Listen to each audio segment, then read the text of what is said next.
হাজার বছরের গর্বিত বাঙালি জাতির বীরত্বের অবিস্মরণীয় দিন আজ মহান বিজয় দিবস।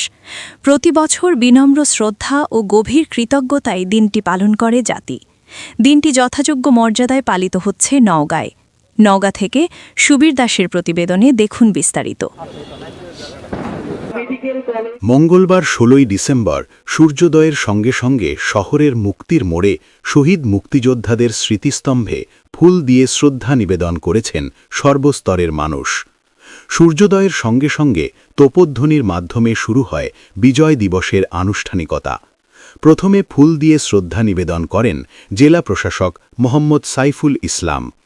পরে একে একে পুলিশ সুপার মোহাম্মদ তারিকুল ইসলাম, মুক্তিযোদ্ধা সংসদ, জেলা বিএনপি, থানা বিএনপি, যুবদল, শ্রমিক দল, জিয়া সংসদ, অন্বেষা নিশান ক্লাব, বৈষম্য বিরোধী ছাত্র আন্দোলনের শিক্ষার্থীরা সহ বিভিন্ন শ্রেণী পেশার মানুষের পাশাপাশি বিভিন্ন সরকারি বেসরকারি প্রতিষ্ঠান, সামাজিক সাংস্কৃতিক সংগঠন ও রাজনৈতিক দল ফুল দিয়ে শ্রদ্ধা নিবেদন করেন।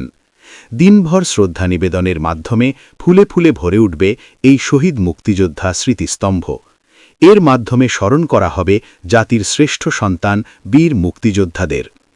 এছাড়াও নওগাঁ জেলা স্টেডিয়ামে কুচকাওয়াজ এবং ডিসপ্লে প্রদর্শন, শহরের এটিম মাঠে বিজয় মেলা, সদর উপজেলা পরিষদ অডিটোরিয়ামে বীর মুক্তিযোদ্ধা, যুদ্ধাহত বীর মুক্তিযোদ্ধাগণের সমাবেশ ও শহীদ বীর মুক্তিযোদ্ধা পরিবারের সদস্যদের সংবর্ধনা দেওয়া হবে।